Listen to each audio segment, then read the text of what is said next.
Hello, welcome to my channel Kritika Tuitions. This is Manasa.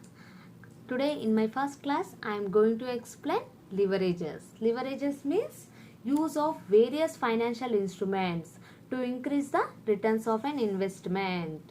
Every company will try to increase their returns. Why? Because if they have to survive in the society, they have to increase their returns. Returns means profits, nothing but. Is it clear all of you? Leverages in general refers to a relationship between two interrelated variables. Three are commonly used measures of leverages. They are operating leverage, financial leverage and combined leverage. Now we are going to discuss about the operating leverage. What is meant by operating leverage? Operating leverage deals with only fixed cost. Fixed cost is nothing but cost will not change at every moment of time. It may fixed for the year or term, what they decide, what they are write in agreement. If for example rent is fixed for the month or year, depends on their agreement. If they write agreement for 3 years, the rent is fixed for 3 years. That cost is called fixed cost. The type of cost is called fixed cost. It measures risk or business risk. Example. Then now formula for the operating leverage. Operating leverage equals to contribution by earnings before interest and tax. EBIT means earnings before interest and tax. Operating leverage formula, contribution by EBIT, or another formula, change in percentage change in EBIT, percentage change in earnings before interest and tax by divided by percentage change in sales, percentage change in EBIT by percentage change in sales. If earnings before, our earnings will change, then sales will also change. If sales increase, earnings increase. If sales decrease, earnings decrease. మనకు ఎప్పుడైనా earnings profit అనేది ఎక్కువ ఉంది అంటే మనం ఎక్కువ అమ్మినప్పుడే కదా, మనకు బిజినెస్ ఎక్కువ నడిచినప్పుడే కదా మనకు ప్రాఫిట్ అనేది ఎక్కువ వస్తుంది. మనకు ప్రాఫిట్ అనేది రాలేదు అంటే మన బిజినెస్ నడవకపోతేనే కదా మనకు ప్రాఫిట్ రాదు. మన బిజినెస్ అనేది సక్సెస్ఫుల్గా రన్ అయింది, రన్ అయితే ప్రాఫిట్స్ ఆటోమేటిక్గా వస్తాయి. ప్రాఫిట్ వచ్చిందంటే మనం సేల్స్ అనేవి ఎక్కువ చేసినట్టే కదా, ఎక్కువ సేల్స్ చేస్తేనే ఎక్కువ ప్రాఫిట్ అనేది వస్తుంది. Is it clear all of you? Next, financial leverage. Financial leverage means variable cost. It depends on variable cost. Changes, expenses may changes, not on fixed expenses for the month. They may changes, depends on use. If you use more, for example electricity, if you use more electricity, then we'll get big bill, large amount of bill. If you use less electricity, then we'll get less bill of electricity. Is it clear all of you? The expense may change, the cost may change by month. That type of cost is called financial cost. Then operating cost, it may not change for term by term, that is fixed for the year or for the agreement time. It is fixed. Financial leverage will changes. Operating leverage is fixed leverage, nothing but. Financial leverage is variable leverage. Variable means changes by time to time, depends on use of us. Okay, let's come to formula of financial leverage. Financial leverage equals to earnings before interest and tax. Earnings, nothing but earnings divided by earnings before tax. EBIT by EBT, earnings before interest and tax by earnings before tax. Is it clear all of you? మనము సంపాదించిన profit interest and tax తీయక ముందు ఉన్న amount divided by interest amount తీసిన తర్వాత tax amount తీయక ముందు ఉన్న amount. Is it clear all of you?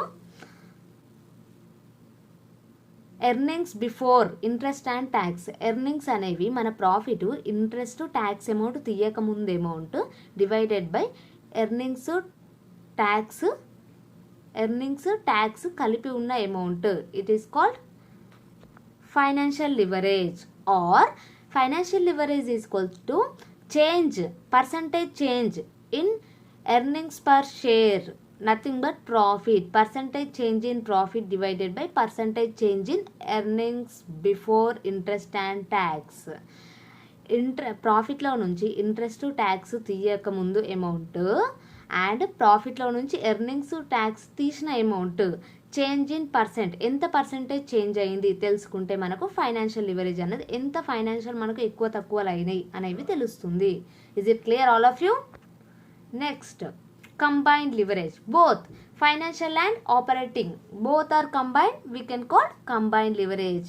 It may be the cost, the expense may be financial or operating, it may be fixed or it may be variable. That type of cost is called combined leverage. Combined leverage formula equals to contribution by earnings before tax or change, percentage change in earnings by percentage change in sales.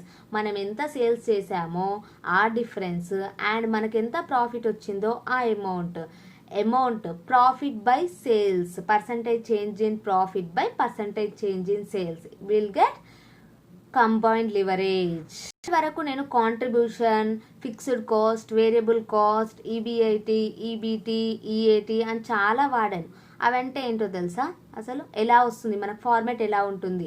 First sales, first మనం ఏవైనా sale చేస్తాం, ఆ sale చేసిన అమౌంట్లో నుంచి variable cost అంటే ప్రతి దానికి change అయ్యే కాస్ట్. ఫర్ ఎగ్జాంపుల్ మనం ఇప్పుడు ఒక 100 యూనిట్స్ ప్రొడ్యూస్ చేసాం, మనకు ఒక 1 lakh కాస్ట్ అయ్యింది, 1 lakh ఖర్చు అయ్యింది. అదే మనం 150 యూనిట్స్ ప్రొడ్యూస్ చేస్తే మనకి ఎంత అవుతుంది? 1.5 lakh అవుతుంది. అంటే 100 యూనిట్స్ ప్రొడ్యూస్ చేసినప్పుడు మనకు 100 యూనిట్స్ ప్రొడ్యూస్ చేసినప్పుడు మనకు 1 lakh అయింది, 150 యూనిట్స్ ప్రొడ్యూస్ చేసినప్పుడు 1,50,000 అయింది. ఎంత చేంజ్ అయింది మనకి ఇప్పుడు? కాస్ట్ అనేది 50,000 చేంజ్ అయింది.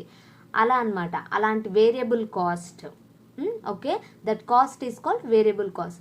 సేల్స్లో నుంచి వేరియబుల్ కాస్ట్ తీసేస్తే మనకు వచ్చేది కాంట్రిబ్యూషన్లో నుంచి ఫిక్స్డ్ కాస్ట్ అంటే మనం ముందే మాట్లాడుకున్నాం, రెంట్ నెక్స్ట్ ప్యాకింగ్ కాస్ట్ ఇలాంటివి అనమాట. ఫిక్స్డ్ కాస్ట్ అవి చేంజ్ అవ్వని కాస్ట్. నువ్వు ఎంత ప్రొడ్యూస్ చేసినా 100 ప్రొడ్యూస్ చేసావు, 100 బ్యాచెస్ ప్రొడ్యూస్ చేసావు, 1 lakh పే చేసావు రెంట్. 150 బ్యాగ్స్ ప్రొడ్యూస్ చేసావు, ఎంత పే చేస్తావు? 1 lakh పే చేస్తావు. నువ్వు 150 ప్రొడ్యూస్ చేసావు కదా ఎక్కువ అని మన ఓనర్ అడుగుతాడా? అడగడు. వై? బికాస్ మనం ఎంత యూస్ చేస్తామో అని చెప్పి రెంట్ పే చేయట్లేదు, మనం తీసుకున్న ప్లేస్కి మాత్రమే పే చేస్తాం. మనం యూనిట్స్ పెంచుకున్నంత మాత్రాన మన రెంట్ అనేది పెంచుకోము. అలాంటి cost fixed cost. Is it clear all of you? సేల్స్లో నుంచి వేరియబుల్ కాస్ట్, చేంజ్ అయ్యే కాస్ట్ తీసేస్తే మనకు వచ్చేది కాంట్రిబ్యూషన్లో నుంచి ఫిక్స్డ్ కాస్ట్, చేంజ్ అవ్వని కాస్ట్ తీసేస్తే మనకు వచ్చేది earnings before interest and tax. అందులో నుంచి మనకి ఇంట్రెస్ట్ అమౌంట్ తీసేస్తే అది వచ్చేది మనకు ఎర్నింగ్స్ బిఫోర్ ట్యాక్స్. అందులో ట్యాక్స్ ఉంది, ఇప్పుడు ఇంట్రెస్ట్ అనేది తీసేసాం కదా, అందుకే ఇంట్రెస్ట్ పోయింది. నెక్స్ట్ ట్యాక్స్ తీసేసాం కాబట్టి next EAT, earnings after tax. Earnings before ట్యాక్స్లో నుంచి ట్యాక్స్ తీసేస్తే మనకు వచ్చేది ఎర్నింగ్స్ ఆఫ్టర్ ట్యాక్స్. ఇప్పుడు variable cost, fixed cost, interest, tax ఈ 4 మనకి ఇంక్లూడ్ అయి ఉన్నది సేల్స్.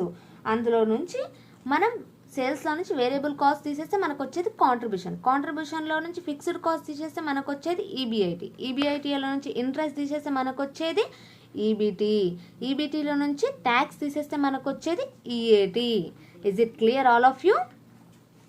అండ్ ఇప్పుడు ఆపరేటింగ్ లివరేజ్ ఫార్ములా చూద్దామా? Operating leverage equals to contribution by EBIT. ఈ కాంట్రిబ్యూషన్ బై ఈబిఐటి, ఈ కాంట్రిబ్యూషన్కి ఈబిఐటికి ఉన్న డిఫరెన్సే మనకు operating cost. Next fixed cost. Financial leverage formula ఏంది? ఈబిఐటి బై ఈబిటి చేస్తే మనకు వచ్చేది fixed financial leverage. First operating leverage వచ్చేసరికి contribution by EBIT, financial leverage వచ్చేసరికి EBIT by EBT, combined leverage వచ్చేసరికి కాంట్రిబ్యూషన్ బై ఈబిటి, మధ్యలో ఈబిఐటి ఒకటి ఎస్కేప్ అయిపోద్ది. Is it clear all of you? Thanks for listening my class. This is Mansa signing off. And please, if you like my channel, please subscribe and ring the bell. Thank you.